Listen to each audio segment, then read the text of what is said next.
Welcome to Sound and Fury. I am Eric Wilfred Watson, and rumor has it I've watched Star Trek before. And I'm Hugh Frank, and I am not your rolling wheel. I am the highway. Today we're going to talk about Star Trek for some reason. For some reason. So I made a list of Star Trek movies, and you asked me for a list of Star Trek movies because you couldn't remember how many there were. I could not, but that's 13. As we ranked them according to our personal preferences. I don't know what your rankings are, and you don't know what my rankings are. So, like we've done with other things like Batman, we're going to go through them in reverse order, our least favorite moving towards our favorite. Because I'm the Trekkie of the group, I will probably have a lot more to say on the subject. Shall we begin?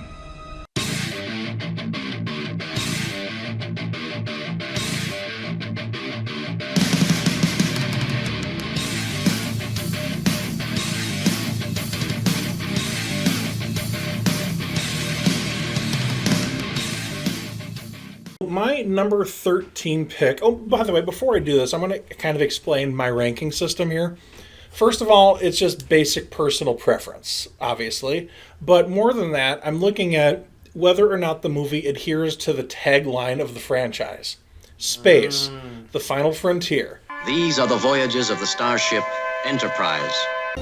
Its continuing mission to explore strange new worlds and seek out new life and new civilizations. To boldly go where no one has gone before. Those are really four things that I'm going to see if these Star Trek movies do those four things, and a surprising number of them don't. All right. So they fail in the prime directive, so to speak. So my least, and by the way, before I say my least favorite, I want to say I love every one of these movies, but have to put them in an order. So my least favorite Star Trek movie is Star Trek III: The Search for Spock. I had that number 10. Also known as The Search for More Money. The Search for More Money. So I've been doing some thinking about these things. Again, the 4 bullet points. Space, the final frontier, I'll give that a yes. It mostly is in space. These are the voyages of the Starship Enterprise? Nope. That's true. It's the Bounty, right? No, that's Star Trek 4. Oh. They steal the Enterprise and then blow it the up. Oh, okay. That makes sense. Seek out new life and new civilizations? Nope. They're just trying to bring Spock's brain. Oh, that's right, because he's infected by Spock, basically, right? Yeah. And then to boldly go where no one has gone before? Nope. The whole movie takes place on Earth and on Vulcan and in a weird planet that you saw in the previous movie. So it doesn't do any of the 4... The Genesis? Yes. The Genesis planet? Okay. Genesis is planet forbidden! Genesis allowed is planet forbidden! So did they make an Exodus from Genesis? Yes, they do. Okay. As long as they don't Deuteronomy. What did you think of Star Trek 3? It was in the bottom of my bottom 4, or at the top, my number 10 anyway. It was the top of my bottom 4, I guess. I have a top 4, a meh 5, and then my favorite 4. Right.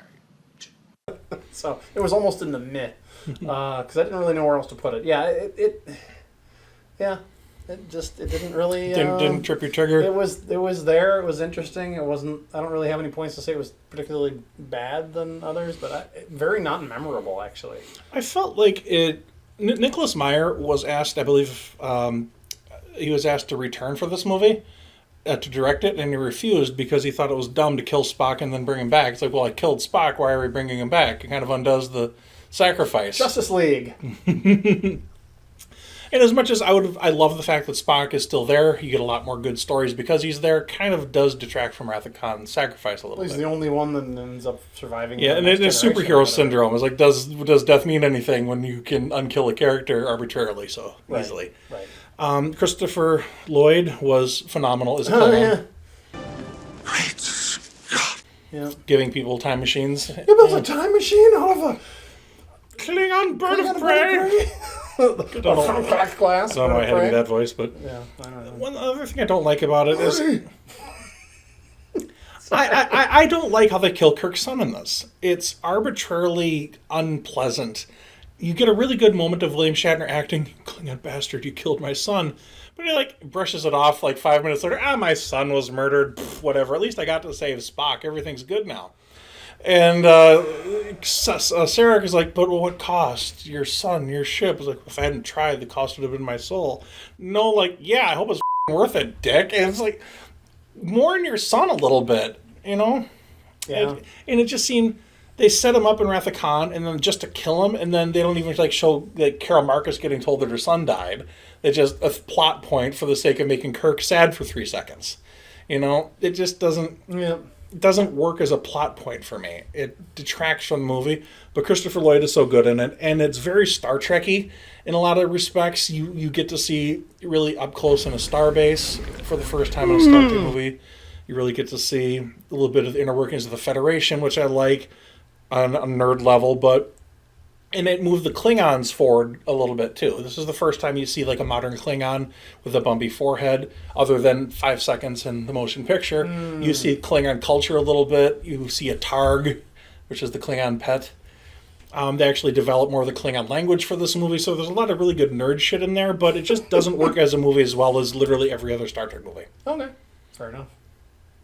All right, so... Moving right along, folks. Yeah.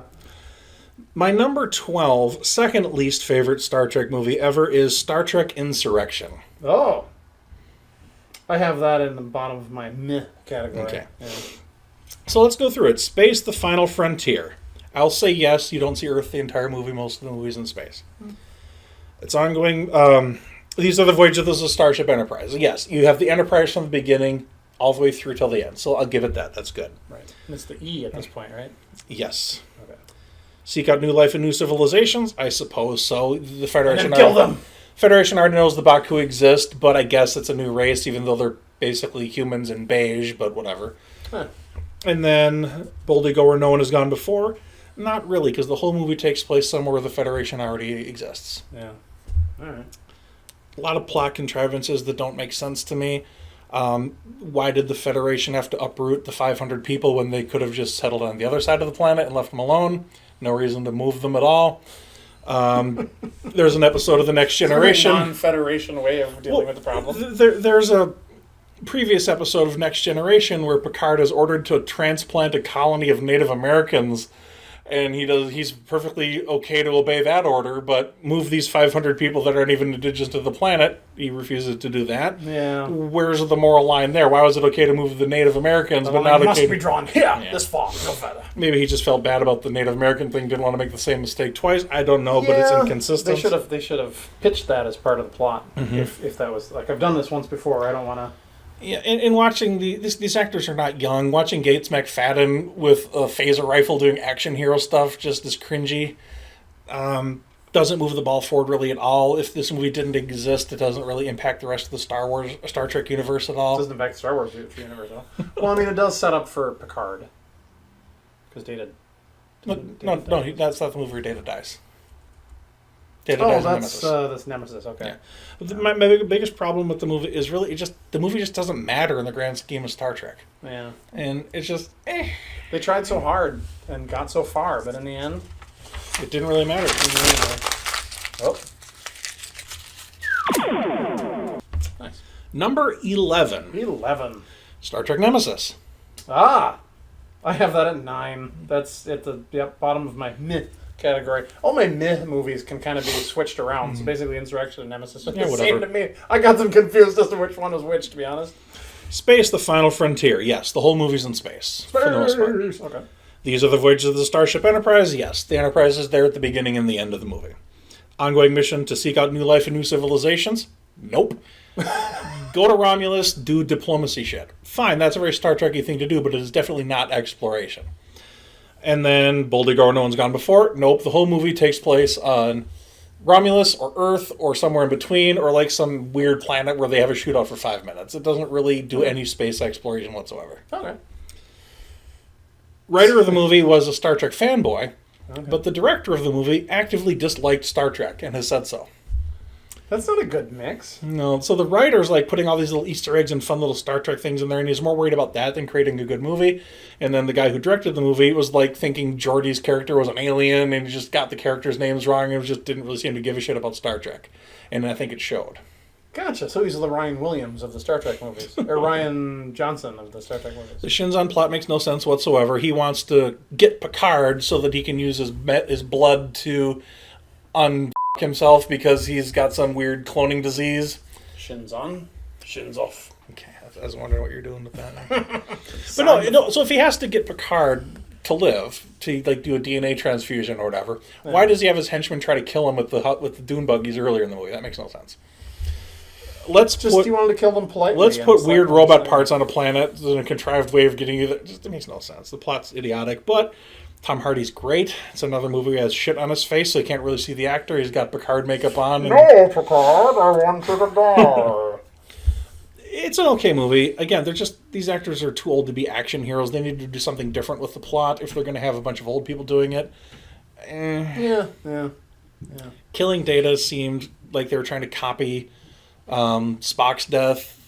Let's have a noble sacrifice, and I get why Data didn't want to do the part anymore. He's getting old, and he doesn't feel right being in robot makeup where he's not supposed to age. Cast and stuff too, and what else has Brent Spiner been in?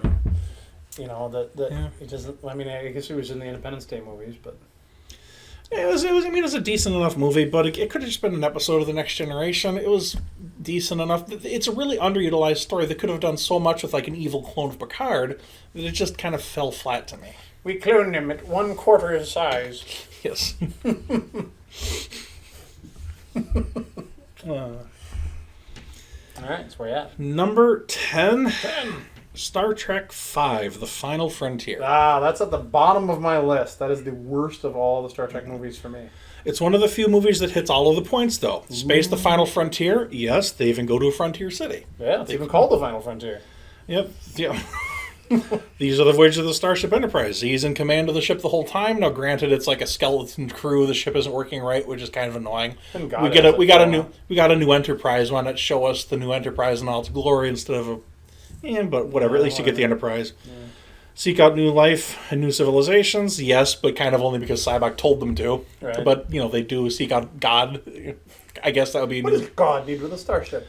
Go where no one has gone before. They go to the God planet. I guess that no humans ever gone there before, so yes. I really like the character interaction. McCoy's character gets a little bit more depth with euthanizing his dad thing right before they find a cure. Spock, he's so human in the flashback sequences. Those are kind of neat. I like the camping sequences where the characters are just having dialogue. Oh, well, those are good. I knew I wasn't going to die because I knew I was going to be by myself when I die, even though I'm not. I just like Spock being confused by campfire songs. That worked for me. We'll be having a good time. God, I liked him better before he died. All right. The visual effects weren't done by ILM like they were in the previous movies, and it shows. The visuals are horrible. William Shatner's not a good director.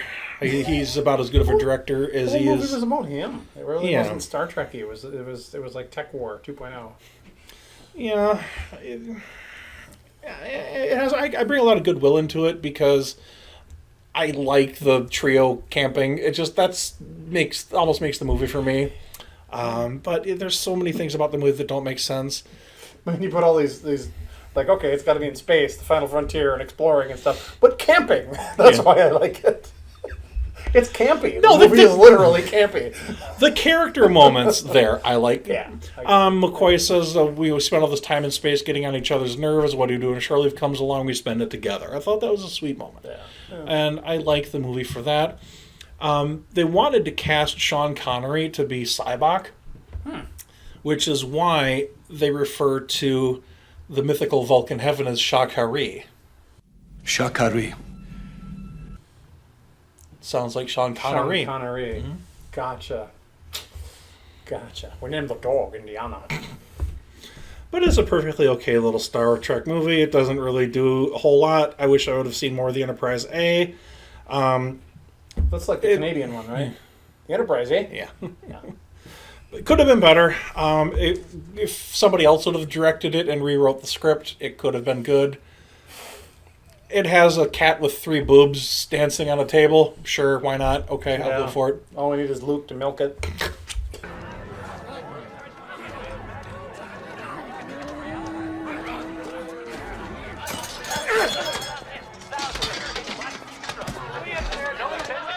Number 9. Niner. Did I hear a niner in there? Star Trek Generations. Oh, really? I have that at number 4.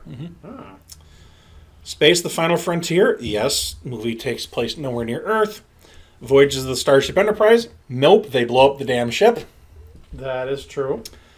I like that sequence, though.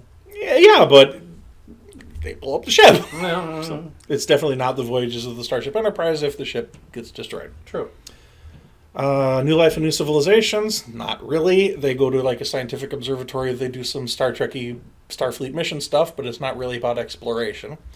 Boldly Go Where No One's Gone Before. I'd say yes because they go to this. Oh, the Nexus. Yeah, exactly. Nobody's So that would been- nobody's.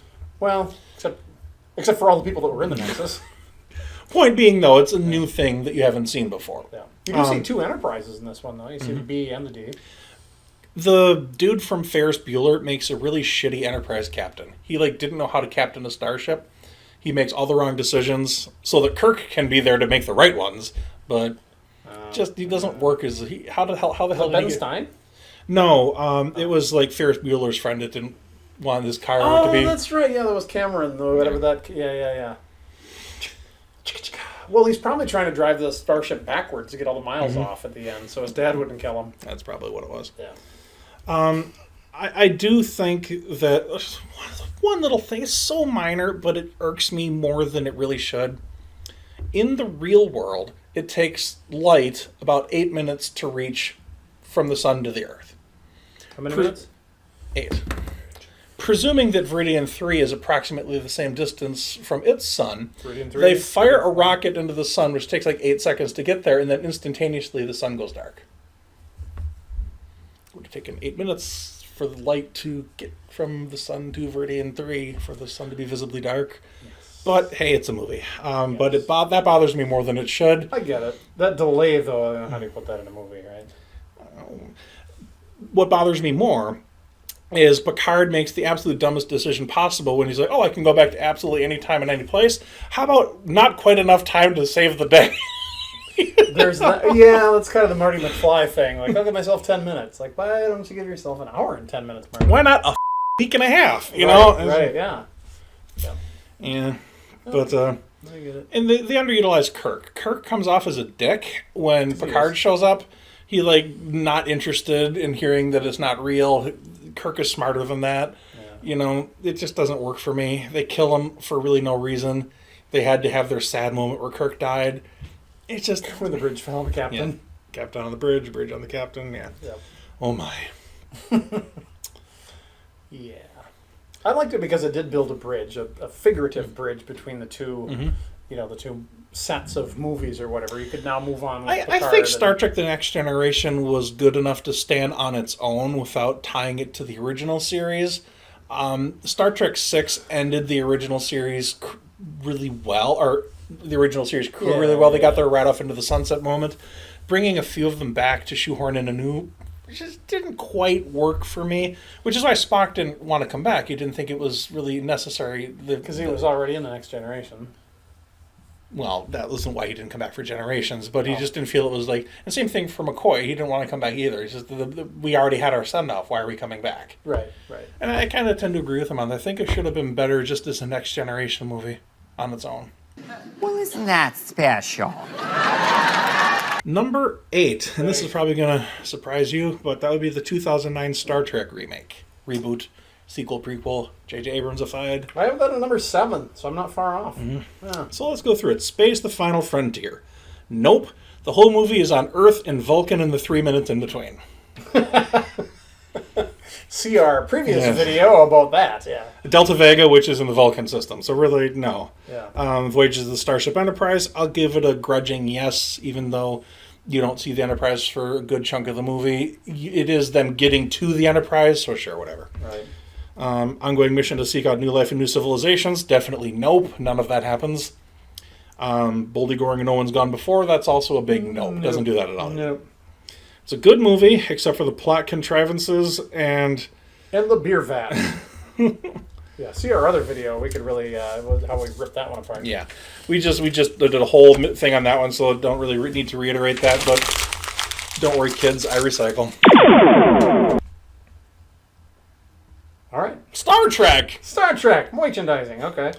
Into Darkness, Ah, yes. What do you have that? number 7. Wow. So yeah. So we just have our 7 and 8 transposed. So I would not have put it that way a while ago, but I rewatched the Kelvin trilogy recently and took notes on them for future videos, so I don't want to go too much into this because I want to do more detailed analysis of this later, but I think this aged better than I thought it would, and if I can do what you did with the Star Wars prequels and just let it wash over me as what it is rather than what I thought it should be, it actually has a better story structure. The plot makes more sense than the 2009 Star Trek. There's fewer contrivances.